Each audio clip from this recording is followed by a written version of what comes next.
Matthew 1:16, Jacob de Agenison ton Yosef ton Andra Morias ex haste agenethe Iesu ha lagamenos Christos.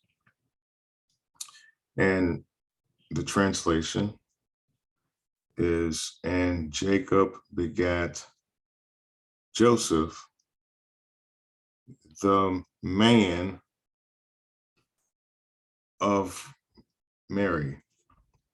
So man, Andra is basically husband. That's what basically it's saying. Or in this case, it's betrothed.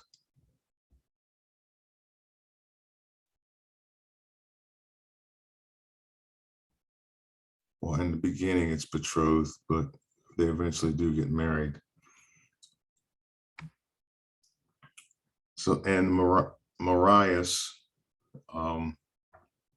is in the genitive here, feminine. And then continuing with the translation,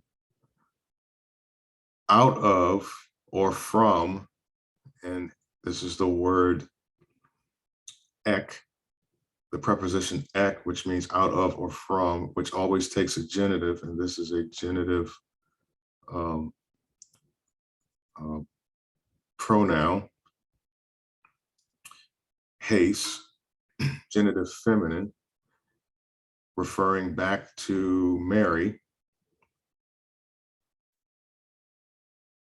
And it's now using the same word genao that we've been using, but instead of the aorist active indicative third person singular, it's the aorist active indicative, aorist passive. And we know from the Greek, the Daily Dose of Greek, the main site, that every time we see a theta, it's a passive.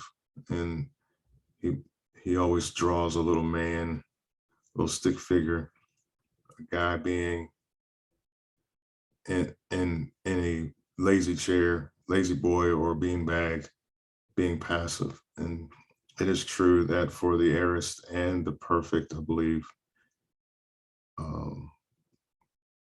or future, one of the two, aorist, I know for the aorist, it means it's passive. So out of which was begotten Jesus, the one being called. This is a present active participle.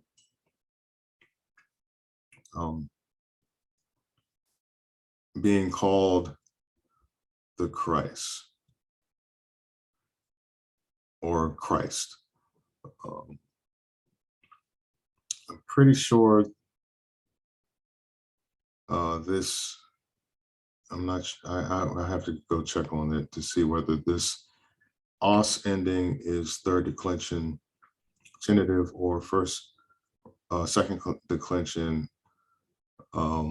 nominative. The reason why I'm asking is because of this Omicron, this article here, which is the nominative, but it can just be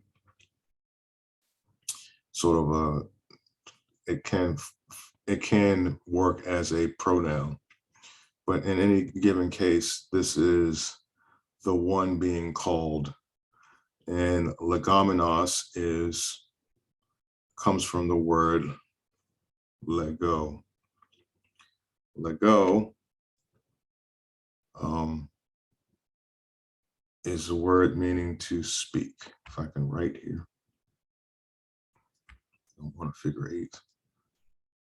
Lego meaning to speak, or to, and so being to speak to answer, to call is all basically the same thing. And this is an ongoing, legomenos is an ongoing action, the one being called Christ.